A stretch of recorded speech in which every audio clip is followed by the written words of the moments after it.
Hi everyone, Piyush Mittal this side, and today I'll be discussing about the longest common subsequence. So what exactly the longest common subsequence means is we have a string s1 and a string s2 where we just try to find out the longest common subsequence from string s1 to s2. So we have four conditions for that. Uh, so the first condition is it can be consecutive in s1 and non-consecutive in s2. So what exactly the consecutive and non-consecutive means is, so we have character G, T, A and B in S1 and we have the same characters in S2, G, T, A and B. In S1 we can see that we do not have any character in between this sequence, but in S2 we have X, X, Y in between these characters. So GTAB is the consecutive positions and in S2 it is not having the consecutive positions. So first condition I have discussed that it can be consecutive in S1 and non-consecutive in S2. So second condition is it can be non-consecutive in S1 and consecutive in S2. And third condition is it can be consecutive in S1 and it can be consecutive in S2 as well. And fourth condition, which is the last condition, where we can say that it can be non-consecutive in S1 and it is non-consecutive in S2 as well. So here I'll be discussing about the brute force approach to find the longest common subsequence. So we have string s1 and s2.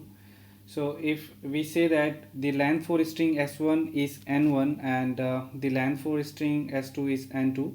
So first what we have to do is we have to find out the total number of combination we can find from the string s1. So the total number of combination from string s1 would be 2 raised to the power n1, and likewise we'll have to find out the total number of combination from the string s2. The total number of combination of string s2 would be 2 raised to the power n2. Why we are finding total number of combination is because we have to first find out total number of combination like agg, ag, at, agt, ab. So these are the combinations, so we have to find out all the combination from s1 and s2. Then after finding out all the combinations we'll have to compare each combination from the combination we have found from the another string. So the total number of combination would be something like 2 raised to the power n1 plus 2 raised to the power n2. So this is the time complexity where we can say that if we use the brute force approach, so that would be equivalent to the 2 raised to the power n1 plus n2 if we use the brute force approach. So this is very high if we find out the longest common subsequence using brute force approach, which can be improved by using dynamic programming. Let's discuss about the dynamic programming approach to solve this problem. So I have this table and this logic written over here. So I'll be discussing about how we have to use this table and this logic. So so in this table, first row is representing the string s1 and first column is representing the string s2, and we have second row and second column which is already filled with 0. So there is a logic behind filling the second row and second column as 0. I'll be explaining that thing. So if we see this block where we are not having any character, so if we compare this character with this string, no matter how many characters we are having in string s1, there will not be any longest common subsequence in this case. Likewise, this block is not having any character, and no matter how many characters we are having in string s2, if we compare the string s2 with no characters, there will not be any longest common subsequence. That's why it is filled with 0. So using this logic, we'll be filling this table, and the row is represented by I and the column is represented by j. So this logic says if s1 and s2, the character at s1 and s2 matches, that means we have to take the diagonal element and we'll have to add 1 to that diagonal element and we'll have to fill the block. That's why to make this logic work, we have already filled these rows and these columns with 0. So if G, say we have G here. So for this logic says, if this character matches to this character, we have to take the diagonal element, which is 0 over here, and we'll have to add to that element, and we'll have to fill the block. So that was the case if both of the character matches. If there is no match, what we have to do is we have to take the top element and the left element, and we'll have to find out the maximum, and then we take the maximum element and we'll fill the block with that particular maximum element.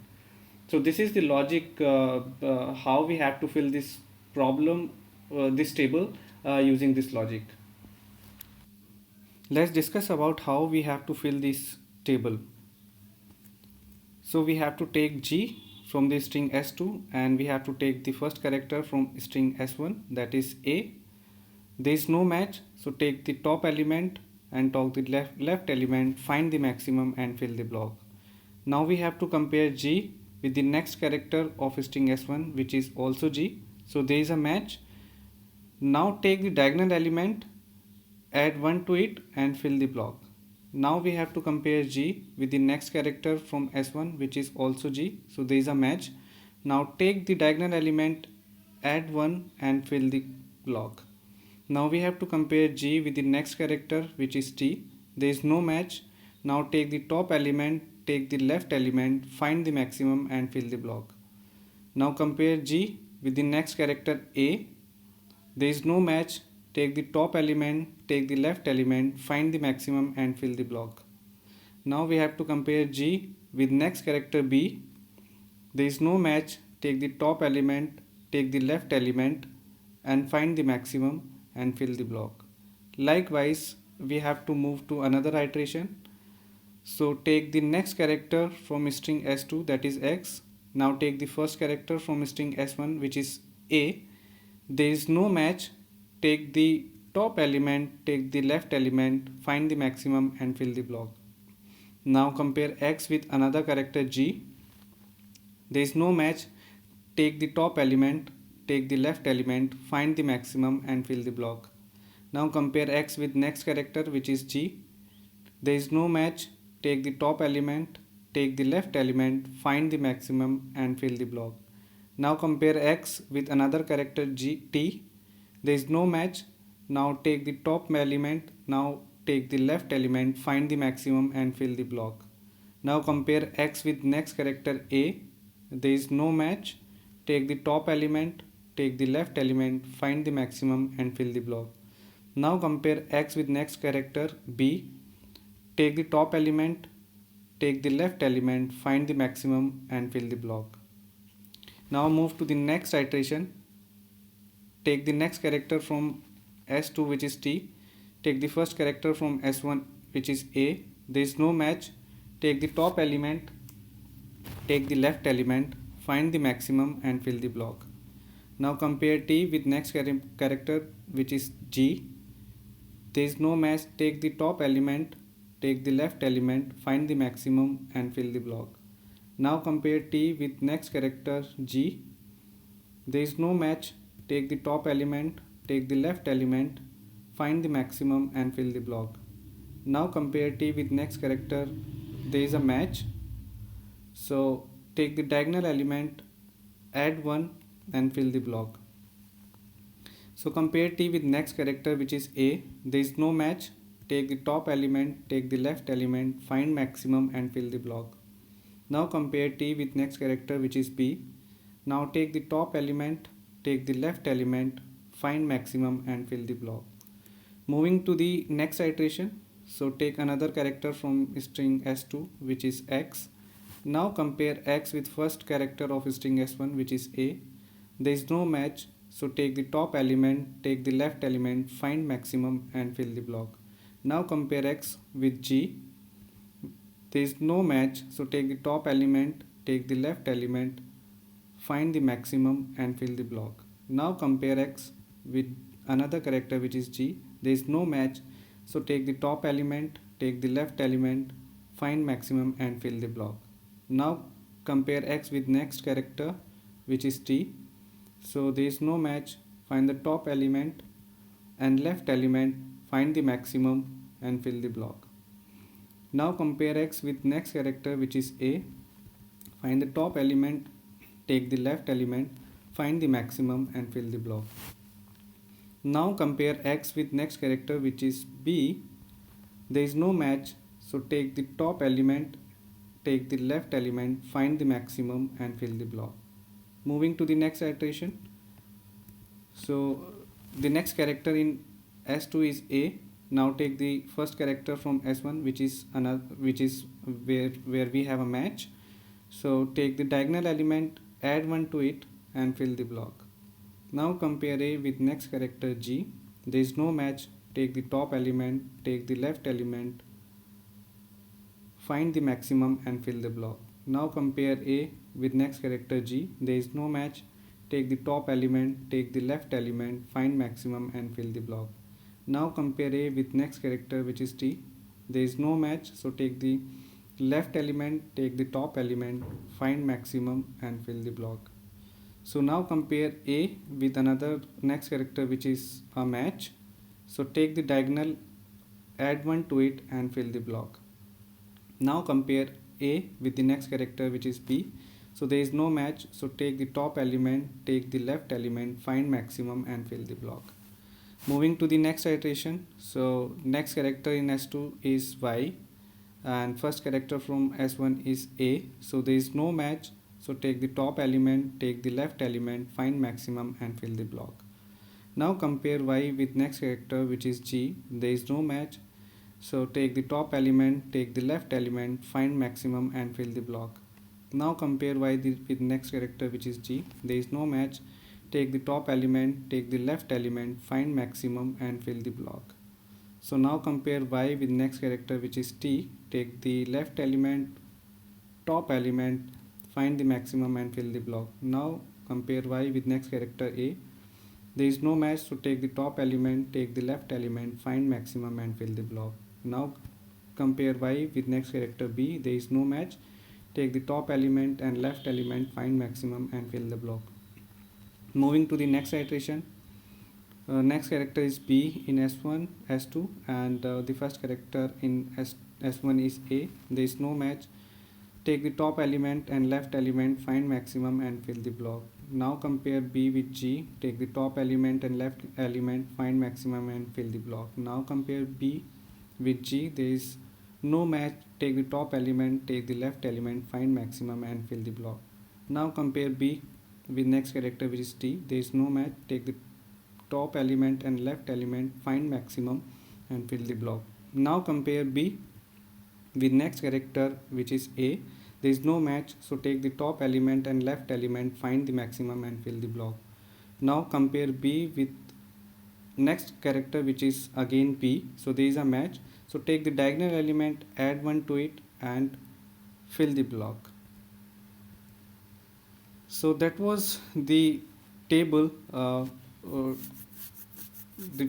filled with all the data. Now we have to find out the longest common subsequence from this table. Let's discuss about how we have to find out the longest common subsequence using this table.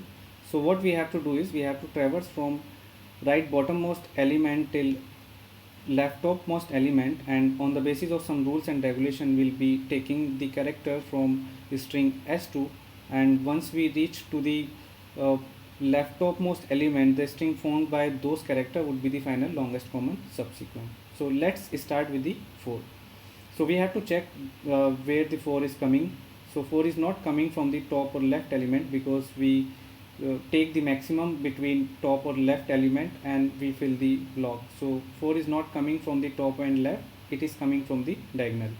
So this is the condition. If the number is coming from the diagonal element, we have to include the corresponding character into the string to form the longest common subsequence. So include b into the string. Now go to 3 and check where the 3 is coming from. So 3 is coming from the top element. Now move to this element. Now check where the 3 is coming from. 3 is not coming from the top or left element, it is coming from the diagonal element. Since 3 is coming from the diagonal element, include corresponding character into the string. Now check where the 2 is coming from. So 2 is coming from the top element, go to the top element. Now check where the 2 is coming from. So 2 is not coming from the top or left element, it is coming from the diagonal element. So take the corresponding character and include into the string. So moving to the next element 1. So 1 is either coming from the top element or from the left element. In this case we can go either to the top or to the left, so I'll be going to the left element. So now check, now moving to the next element 1, and now check where the 1 is coming from. So it is coming from the top element, moving to the top element. Now check where the 1 is coming from. So it is coming from the diagonal element. Now include G into the path. So we have reached to the left topmost element, and the string formed by those characters is GTAB, and GTAB is the final longest common subsequence between string S1 and S2.